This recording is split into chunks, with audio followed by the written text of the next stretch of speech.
Hi hello welcome to life time gems. അപ്പോൾ നമ്മളെ മൂകാംബികയിലെ video എല്ലാവരും കണ്ടിട്ടുണ്ടാവുമെന്ന് വിചാരിക്കുന്നു. അപ്പോൾ ഇത് മുരുടേശ്വറിലേക്കുള്ള പോകുന്ന വീഡിയോ ആണ്. അപ്പോൾ അതിടാൻ നമ്മൾ കുറച്ച് ലേറ്റായി പോയിട്ടുണ്ട്.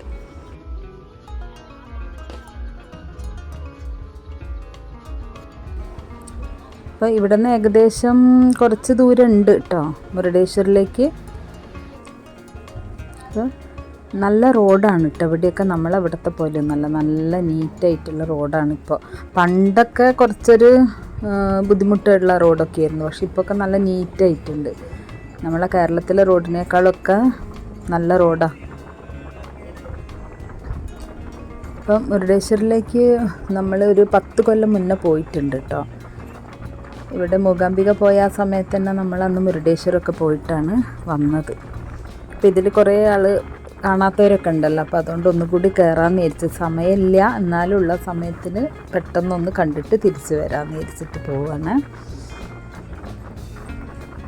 കണ്ടോ, 2 സൈഡ് നല്ല നീറ്റായിട്ടുള്ള റോഡാണ്. പിന്നെ നമ്മൾ ഇവിടുന്ന് ഈ എന്താ പറയുക, ഒരു ജംഗ്ഷന് ലെഫ്റ്റിലേക്കാണ് നമ്മൾ മൂകാംബികയിലേക്ക്, റൈറ്റിലേക്കാണ് മൂകാംബികയിലേക്ക്. അവിടെ നിന്ന് നേരെ പോയാലാണ് മുരുടേശ്വർ. അപ്പോൾ ഏകദേശം നമ്മൾ മുരുടേശ്വർ എത്തിയിട്ടുണ്ട് കേട്ടോ. നല്ല ബ്ലോക്കാണ്, കാരണം ഒരുപാട് വാഹനങ്ങൾ വരും, നല്ല തിരക്കാണ്. അങ്ങോട്ട് എത്തുമ്പോഴേക്കും ഒരു നേരമാവും. ഇതാണ് അമ്പലത്തിൻ്റെ ആ ഗോപുരം കേട്ടോ, ആ ദൂരെ കാണുന്നത്.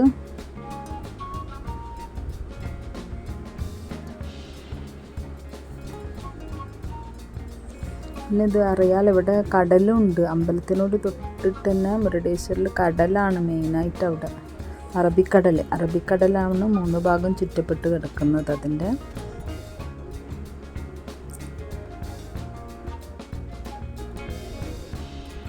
ഒരുപാട് ഫോറിനേഴ്സും ഒക്കെ ഉണ്ട് കേട്ടോ ഇവിടെ.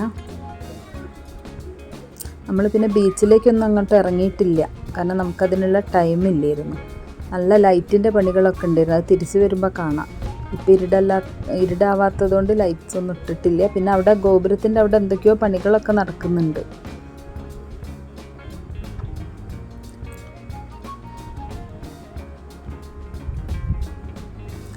പണ്ട് നമ്മൾ പോകുന്ന സമയത്തൊക്കെ നമ്മൾ ആ ബീച്ചിൻ്റെ അവിടെയാണ് വണ്ടിയൊക്കെ പാർക്ക് ചെയ്തിട്ട് മുകളിലേക്ക് കയറി പോകണമായിരുന്നു, നടന്നു തന്നെ കയറണമായിരുന്നു.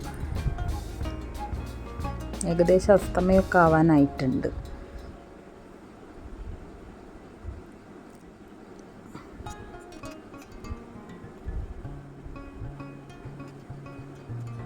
നല്ല ബ്ലോക്കാണ്, കാരണം ഒരുപാട് വാഹനങ്ങളല്ലേ, ഒരുപാട് ഇഷ്ടം പോലെ കാറായിട്ടും ബസ്സായിട്ടും ട്രാവലറായിട്ടും ഒക്കെ ഉണ്ട്. അപ്പോൾ അത് ഓരോ ഭാഗം പാർക്ക് ചെയ്തിട്ട് എല്ലാവരും ഇങ്ങനെ മുന്നോട്ടെത്തണ്ട. നമ്മൾ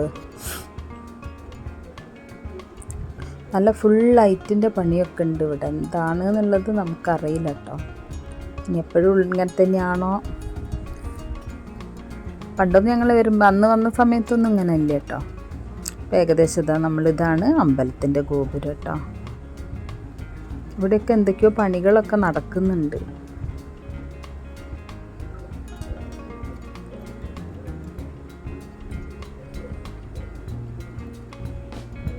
ശരിക്കും നല്ല കുറച്ച് സമയം എടുത്ത് തന്നെ വരണം. ഇവിടെ നന്നായിട്ട് കാണണമെങ്കിൽ നമ്മൾ 2 ദിവസം നിൽക്കണം. അങ്ങനെ വിചാരിച്ചിട്ടാണ് ഞങ്ങൾ പുറപ്പെട്ടത്. പിന്നെ മോളെ സർജറിയും കാര്യമൊക്കെ ഉള്ളതുകൊണ്ട് പെട്ടെന്ന് തന്നെ ഞങ്ങൾ തിരിച്ച് വന്നതാണ്.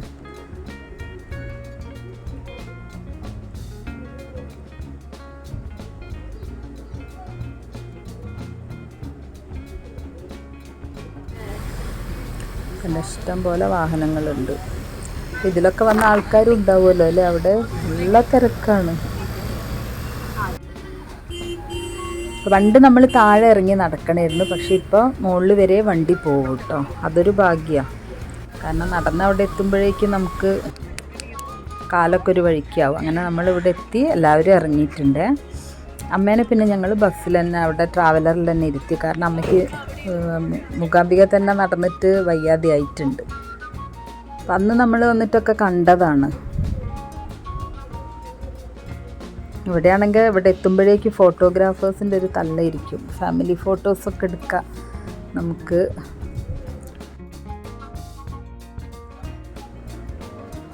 ഇത് ലോകത്തിലെ ഏറ്റവും ഉയരം കൂടിയ രണ്ടാമത്തെ ശിവപ്രതിമയാണ് ഇത് എന്നാണ് പറയുന്നത്.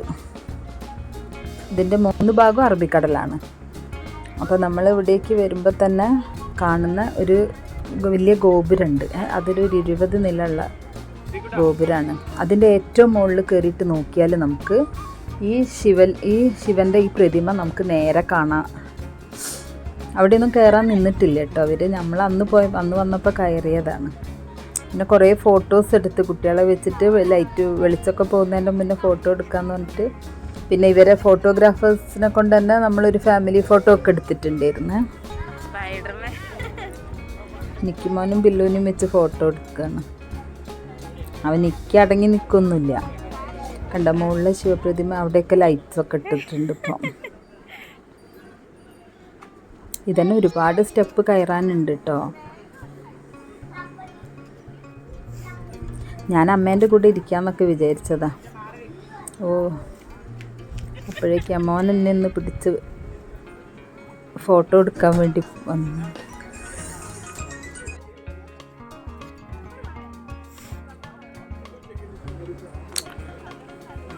അങ്ങനെ അമ്മയും മോനും കൂടി ഒരു ഫോട്ടോ ഒക്കെ എടുത്ത്, പിന്നെ കുറേ ഫോട്ടോസ് എടുത്തിട്ടോ. ഞങ്ങളെല്ലാവരും കൂടി ഫാമിലീസായിട്ടും ഒറ്റയ്ക്ക് കുട്ടികളൊക്കെ ആയിട്ടൊക്കെ കുറേ ഫോട്ടോസ് എടുത്ത്. ഫോട്ടോസൊക്കെ എടുക്കാൻ പറ്റിയ നല്ല സ്ഥലമാണല്ലോ.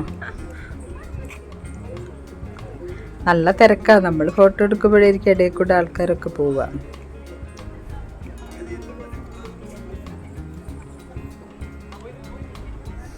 മക്കൾക്കൊക്കെ നല്ല, അവർക്ക് ക്ഷീണമോ കാര്യമൊന്നുമില്ല. ക്ഷീണമായത് ഞാനാണ്. എനിക്കാണ് അധികം ക്ഷീണമായിപ്പോയത്. വേറെ ആർക്കും അത്ര വലിയ ക്ഷീണവും കാര്യങ്ങളൊന്നും ഇല്ലായിരുന്നു. എനിക്കിത് കയറിയപ്പോൾ തന്നെ വയ്യാതെ ആയിപ്പോയിട്ടുണ്ട്.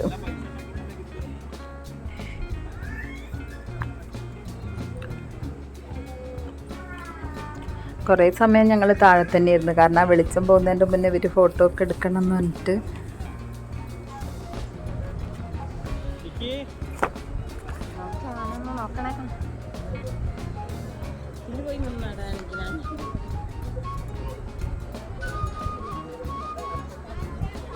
എല്ലാവരും തിരിച്ച് പോവുക. ശരിക്ക് ഈ സമയമാകുമ്പോഴേക്കും നമ്മൾ ഇറങ്ങണം കേട്ടോ. ഇത് നമ്മൾ കയറുമ്പോഴേക്കും ഒരു പക്ഷേ ഇരുടാവും. ഇപ്പോൾ അതാണ് 2 ദിവസം നിൽക്കുകയാണെങ്കിൽ സുഖമാണ്. ഒരു ദിവസം അവിടുത്തെ കഴിഞ്ഞ് രാവിലെ ഇങ്ങോട്ട് വന്നാൽ സുഖമായിട്ട് ഇവിടെ തൊഴുത് എല്ലാം കഴിഞ്ഞിട്ട് നമുക്ക് തിരിച്ചു പോവാം. കഴിഞ്ഞ പ്രാവശ്യം ഞങ്ങൾ വന്ന സമയത്ത് നമുക്ക് തൊഴാൻ പറ്റിയിട്ടില്ല കേട്ടോ. നമ്മൾ ഉള്ളിൽ കയറിയപ്പോൾ ഇവർ തൊഴാൻ പറ്റൂല എന്ന് പറഞ്ഞിട്ടാണ് നമ്മൾ ആ 20 നല്ല ഒരു ഒരു ഗോപുരമുണ്ട്, ഒരു രാജഗോപുരം. അപ്പോൾ അവിടെ നിന്ന് നമ്മൾ, ഞാൻ പറഞ്ഞല്ലോ, മുകളിൽ കയറിയാൽ നമുക്ക് കറക്റ്റ് ഈ ശിവൻ്റെ പ്രതിമ കറക്റ്റ് നേരെ കാണാൻ പറ്റും. അപ്പോൾ അവിടെയൊക്കെ കയറി കണ്ടു കഴിഞ്ഞ ശേഷം ഇറങ്ങിയപ്പോൾ അവിടെ ഭക്ഷണം ഉണ്ട് എന്ന് പറഞ്ഞിട്ട് നമ്മൾ ഭക്ഷണം കഴിക്കാൻ പോയിട്ട് നല്ല ഭക്ഷണമായിരുന്നു കേട്ടോ. പിന്നെ ഇനി ഇവിടെ കാണാനുള്ളതൊരു കേവാണ് ഇതിൻ്റെ ഉള്ളിൽ. അപ്പോൾ അതിൻ്റെ ഉള്ളിലെന്ന് പറഞ്ഞാൽ നമ്മളെ ഇവിടുത്തെ കുറേ ഐതിഹ്യങ്ങളെ, കുറേ എന്താ പറയുക, സ്റ്റാച്യൂസും ബിംബങ്ങളും ഓരോന്നുള്ളതാണ്. അപ്പോൾ അത് കാണാൻ ഒരാൾക്ക് 20 രൂപ വെച്ചിട്ടാണ്. മുരുടേശ്വരൻ്റെ ഐതിഹ്യം ഇങ്ങനെയാണ്. രാവണൻ ഒരു വലിയ ശിവഭക്തനായിരുന്നു. രാവണൻ്റെ അമ്മ കൈകാശിയും ശിവഭക്തയായിരുന്നു. കൈകാശി രാവണന് അമരത്വം കിട്ടാൻ വേണ്ടി ശിവനെ പൂജിച്ചിരുന്നു. കൈകാശിയുടെ ശിവനോടുള്ള ഭക്തിയിൽ അസൂയ തോന്നിയ ഗുരുദേവൻ കൈകാശി പൂജിച്ചിരുന്ന ശിവലിംഗം കടലിലേക്ക് എറിയുന്നു. അസുരന്മാരുടെ വളർച്ച അത് തൻ്റെ ഇന്ദ്രസ്ഥാനത്തിന് ഭീഷണിയാവുമെന്ന് ഇന്ദ്രദേവന് അറിയാമായിരുന്നു. ഇത് തിരിച്ചറിഞ്ഞ കൈകാശി ദേവാദിദേവൻ മഹാദേവൻ്റെ അടുത്തു നിന്നും ആത്മലിംഗം കൊണ്ടുവരാനായി രാവണനോട് ആവശ്യപ്പെട്ടു. രാവണൻ തൻ്റെ കഠിനമായ തപസ്സുനുഷ്ഠിച്ച് ആത്മലിംഗം വളരെ അമൂല്യമായൊരു ശിവലിംഗമാണ്. ഇത് കൈവശമുള്ള ആൾ അമരനായി തീരും. അതിനാൽ രാവണൻ്റെ കയ്യിൽ ആത്മലിംഗം ലഭിച്ചാൽ അത് ദേവന്മാർക്ക് ഭീഷണിയായി തീരുമെന്നും മനസ്സിലാക്കിയ നാരദ മഹർഷി മഹാവിഷ്ണുവിനോട് ഒരു ഉപായം ചോദിച്ചു. രാവണന്റെ കഠിന തപസ്സിൽ സംപ്രീതനായ പരമശിവൻ പാർവതി ദേവിയോടുകൂടി രാവണന്റെ മുന്നിൽ പ്രത്യക്ഷപ്പെട്ടു. ഈ സമയം മഹാവിഷ്ണു തൻ്റെ യോഗമായയാൽ രാവണന്റെ മനസ്സ് ചഞ്ചലപ്പെടുത്തി. രാവണൻ പാർവതീദേവിയിൽ ആകൃഷ്ടനായി. മഹാദേവൻ രാവണനോട് എന്ത് വരമാണ് വേണ്ടതെന്ന് ചോദിക്കുന്നു. രാവണൻ ആത്മലിംഗമെന്ന ലിംഗത്തെ മറന്നുകൊണ്ട് പാർവതീദേവിയെ നൽകുവാൻ അഭ്യർത്ഥിച്ചു. ഇത് നാരായണന്റെ പദ്ധതിയാണെന്ന് മനസ്സിലാക്കിയ മഹാദേവൻ പാർവതീദേവിയെ രാവണനോടൊപ്പം പറഞ്ഞയക്കുന്നു. വഴിയിൽ നാരദമുനി രാവണനെ കണ്ടുമുട്ടുന്നു. അങ്ങെന്തിനാണ് കാളിയെയും കൂട്ടി പോകുന്നതെന്ന് നാരദൻ രാവണനോട് ചോദിക്കുന്നു. തൻ്റെ പിന്നിലേക്ക് തിരിഞ്ഞു നോക്കിയ രാവണൻ ഉഗ്രരൂപിയായ കാളിയെയാണ് കണ്ടത്. ത്രിപുരസുന്ദരിയായ പാർവതീദേവി പാതാളത്തിലാണ് താമസിക്കുന്നത്. അങ്ങ് അവിടെ ചെന്ന് സ്വന്തമാക്കിയാലുമെന്ന് നാരദൻ രാവണനോട് പറഞ്ഞു. ഇത് കേട്ടതും രാവണൻ കാളീദേവിയെ സ്വതന്ത്രയാക്കി. പിന്നീട് പാതാളത്തിലേക്ക് പോയി. അവിടെ അതിസുന്ദരിയായ ഒരു രാജകുമാരിയെ കണ്ടുമുട്ടുകയും ചെയ്തു. മായാസുരൻ്റെയും ഹേമയുടെയും മകളായ മണ്ഡോദരിയായിരുന്നു അത്. മണ്ഡോദരിയെ കണ്ട് അത് പാർവതിയാണെന്ന് തെറ്റിദ്ധരിച്ച് രാവണൻ അവളുമായി പ്രണയത്തിലാവുന്നു. വിവാഹം ചെയ്യുകയും ചെയ്തു. പിന്നീട് ലങ്കയിലേക്ക് ചെന്ന രാവണനോട് കൈകാശി ആത്മലിംഗത്തെപ്പറ്റി ചോദിച്ചപ്പോഴാണ് തൻ്റെ ലക്ഷ്യത്തിൽ നിന്നും മാറിപ്പോയെന്ന വിവരം രാവണന് മനസ്സിലായത്. പിന്നീട് ആത്മലിംഗത്തിനായി രാവണൻ വീണ്ടും തപസ്സു ചെയ്തു. വർഷങ്ങളോളം ആ തപസ് നീണ്ടുപോയി. ക്ഷിപ്രപ്രസാദിയായ മഹാദേവൻ പക്ഷേ ഇത്തവണ രാവണനിൽ പ്രസാദിച്ചില്ല. കോപിഷ്ഠനായ രാവണൻ തൻ്റെ തലകൾ ഓരോന്നായി വാളുകൊണ്ട് അറുത്തുമാറ്റി. അങ്ങനെ 9 തലകളും രാവണൻ അറുത്തുമാറ്റി. ശിവഭഗവാൻ പ്രസാദിച്ചില്ല. ഇനിയും തൻ്റെ തപസ്സിൽ സംപ്രീതനായിട്ടില്ലെങ്കിൽ 10ാമത്തെ ശിരസ്സും അറുത്തിടുമെന്ന് രാവണൻ പറഞ്ഞു. അപ്പോൾ ശിവൻ പ്രത്യക്ഷപ്പെട്ടു. എന്തു വരമാണ് വേണ്ടത്? രാവണനോട് ചോദിക്കുന്നു. എനിക്ക് അങ്ങയുടെ ആത്മലിംഗം നൽകി അനുഗ്രഹിക്കണമെന്ന് രാവണൻ പറയുന്നു. പക്ഷേ നിന്റെ ലക്ഷ്യസ്ഥാനത്ത് എത്തുന്നതുവരെ ഈ ആത്മലിംഗം നിലത്ത് വയ്ക്കരുതെന്ന് പറഞ്ഞ് മഹാദേവൻ അപ്രത്യക്ഷനായി. രാവണന്റെ കയ്യിൽ ആത്മലിംഗം എത്തിച്ചേർന്നാൽ രാവണൻ കൂടുതൽ ശക്തനാവുകയും അത് ദേവന്മാരെ കൂടുതൽ പ്രശ്നത്തിലാക്കുമെന്നും അറിയുന്നതിനാൽ നാരദൻ ഉടനെ വിഷ്ണു ഭഗവാനെ ഈ വിവരം അറിയിച്ചു. രാവണന്റെ കയ്യിൽ നിന്നും ആത്മലിംഗം തിരിച്ചു കിട്ടുവാൻ ഗണപതിക്ക് മാത്രമേ സഹായിക്കാനാവൂ. ഇത് കേട്ട നാരദൻ ഗണപതിയെ കാര്യങ്ങൾ അറിയിച്ചു. ഗണപതി സഹായിക്കാമെന്നും പറഞ്ഞു. രാവണൻ ആത്മലിംഗവുമായി യാത്ര തിരിക്കവേ ഗോകർണം എന്ന സ്ഥലത്ത് എത്തിയപ്പോൾ വിഷ്ണു ഭഗവാൻ തൻ്റെ സുദർശന ചക്രം ഉപയോഗിച്ച് സൂര്യഭഗവാനെ മറച്ചു. അപ്പോൾ രാവണൻ കരുതി സമയം സന്ധ്യയായെന്നും അത് തൻ്റെ സന്ധ്യാവന്ദനത്തിനുള്ള സമയമായെന്നും. ആത്മലിംഗം താഴെ വയ്ക്കാൻ കഴിയില്ലല്ലോ, ഇനി എന്തു ചെയ്യുമെന്ന് വിഷമിച്ചിരിക്കുമ്പോഴാണ് ഒരു ബ്രാഹ്മണ ബാലൻ അതുവഴി ഗോക്കളെ മേച്ച് വരുന്നത് കണ്ടത്. ഗണപതിയായിരുന്നു ബ്രാഹ്മണ ബാലൻ്റെ രൂപത്തിൽ അവിടെ എത്തിയത്.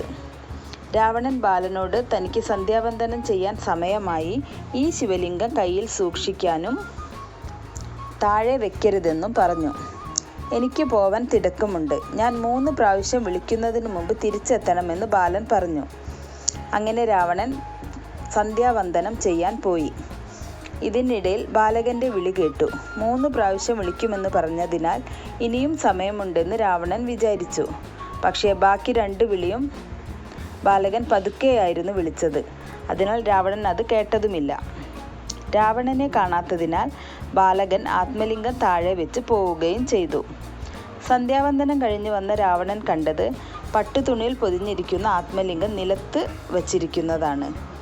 ദേഷ്യം വന്ന രാവണൻ ആത്മലിംഗം എടുത്തുയർത്താൻ ശ്രമിച്ചു. പക്ഷേ അത് അനങ്ങുന്നേ ഉണ്ടായിരുന്നില്ല.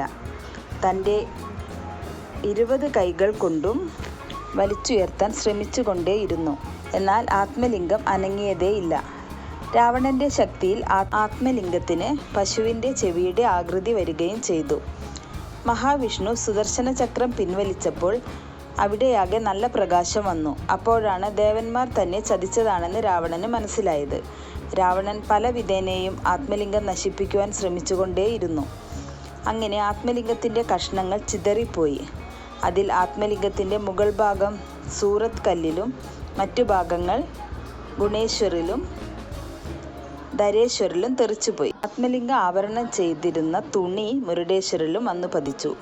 ആത്മലിംഗത്തിൻ്റെ ഭാഗങ്ങൾ വന്നു പതിച്ച എല്ലാ പ്രദേശവും പരമപവിത്രമായി മാറുകയും ചെയ്തു. അങ്ങനെ നമ്മൾ ആ ഗുഹയിൽ നിന്ന് ഇറങ്ങി കേട്ടോ. ഇപ്പോൾ ഒരുപാട് ഐതിഹ്യങ്ങളുണ്ട് കേട്ടോ ആ ഗുഹയെ കുറിച്ചിട്ട്. അപ്പോൾ ഇവിടെ പുറത്താണെങ്കിലും ഇനി നല്ല ഇരുടായിട്ടുണ്ട് പുറത്ത്. നമുക്ക് ഒരുപാട് പ്രതിമകളൊക്കെ കാണാനുണ്ട്. രാമായണത്തിലെ മഹാഭാരതത്തിലെ നിരവധി രംഗങ്ങളൊക്കെ ചിത്രീകരിക്കുന്ന ഒരുപാട് പ്രതിമകൾ നമുക്ക് ഇവിടെ കാണാൻ പറ്റും കേട്ടോ. നല്ല ഇരുടായി പോയിട്ടുണ്ട്.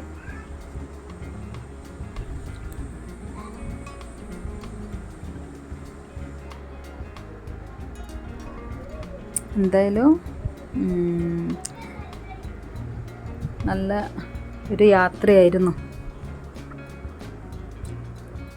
ഇരുടാണെങ്കിലും എല്ലാം ചുറ്റി നടന്ന് കണ്ട്. വെളിച്ചമൊന്നും ഉണ്ടാവില്ല, അങ്ങനെ ഇരുട്ട് പിടിച്ച് കിടക്കുക എല്ലാ സ്ഥലത്തും. ഇത് നമ്മൾ ആ കടലിൻ്റെ ഒരു ഭാഗം, 3 ഭാഗം കടലിനാൽ, അറബിക്കടലിനാൽ ചുറ്റപ്പെട്ട് കിടക്കുന്ന ഒരു സ്ഥലമാണ് ഇതല്ലോ.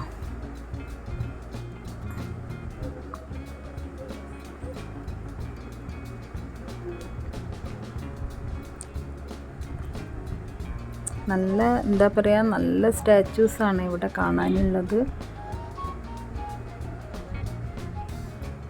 ഒക്കെ അത്യാവശ്യം നല്ല കൃഷ്ണൻ്റെ അർജുനന് കൊടുക്കുന്ന ഗീതോപദേശത്തിൻ്റെ എല്ലാം ഉണ്ട് ഇവിടെ.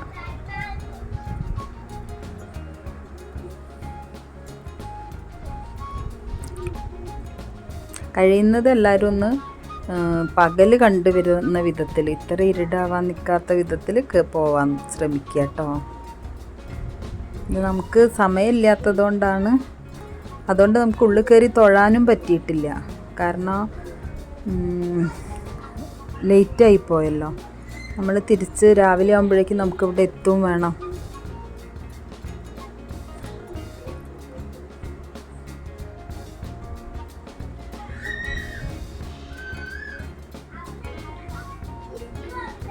ഏകദേശം നമ്മൾ ഇതൊക്കെ കണ്ടു കഴിഞ്ഞ്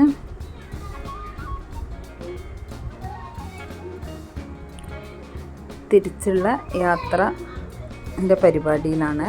ആർക്കൊക്കെയോ എന്തൊക്കെയോ സാധനങ്ങളൊക്കെ വാങ്ങണം എന്ന് പറഞ്ഞിട്ട് കുറേ ആൾക്കാർ താഴേക്ക് സ്റ്റെപ്പ് തന്നെ ഇറങ്ങിപ്പോയി. വണ്ടി മുകളിൽ തന്നെയാണുള്ളത്. അപ്പോൾ ഞങ്ങളൊക്കെ മുകളിൽ തന്നെ നിന്ന്, കാരണം എനിക്ക് വയ്യ സ്റ്റെപ്പൊന്ന് ഇറങ്ങി താഴേക്ക് പോകാൻ. എന്നിട്ട് അമ്മയും ഞാനും ഒക്കെ വണ്ടിയിൽ തന്നെ ഇരുന്നത്. അതുപോലെ കഴിയുന്നത് നമ്മൾ ആ ഗോപുരം, അതിൻ്റെ മുകളിൽ, ഗോപുരത്തിൻ്റെ ആ മുകളിൽ കയറിയിട്ട് ഈ ബിംബമൊന്ന്, ശിവലിംഗം ഒന്ന് കാണാനായിട്ട് ശ്രമിക്കുക എല്ലാവരും.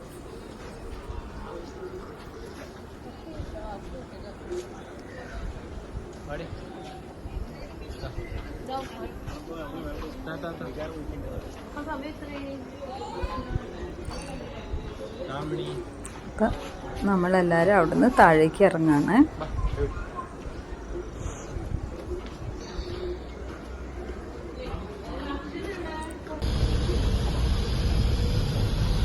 ശരിക്കും നല്ലൊരു യാത്രയായിരുന്നു കേട്ടോ. നമ്മൾ ട്രെയിനെ അപേക്ഷിച്ച് എന്താ പറയുക, ട്രാവലറാക്കിയത് നന്നായി എന്നാണ് വിചാരിക്കുന്നത്. കാരണം നമ്മളെ സൗകര്യത്തിന് എല്ലാ സ്ഥലത്തും കയറാനും ഒക്കെ പറ്റുമല്ലോ.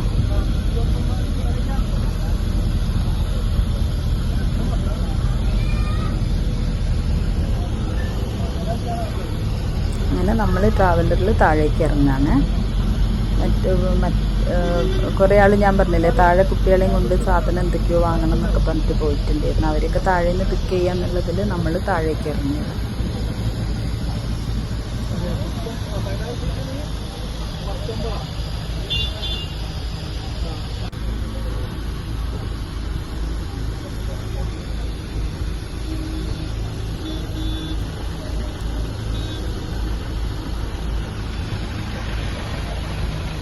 എല്ലാവരും ഇവിടെ നിൽക്കുന്നുണ്ട്.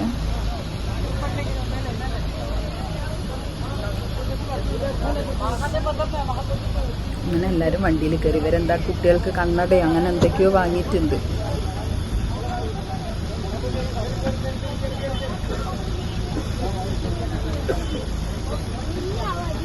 കണ്ട 3 ആളും കണ്ണട ഇട്ടിട്ടാണ്. ഭയങ്കര ഡാൻസ് ആയിരുന്നു. കണ്ട ഇതാ ലൈറ്റ് കണ്ടില്ലേ? ഞാൻ പോകുമ്പോൾ നമുക്ക് ലൈറ്റൊന്നും കാണാൻ പറ്റിയിട്ടില്ല. അതാ ഇപ്പോൾ ലൈറ്റൊക്കെ കണ്ട്. അപ്പോൾ എല്ലാവരും നമ്മളെ ചാനൽ കാണാനും സബ്സ്ക്രൈബ് ചെയ്യാനും കമൻറ്റ് ചെയ്യാനും മറക്കരുത്. എല്ലാവരും ഷെയർ ചെയ്ത് കാണാം. Thank you.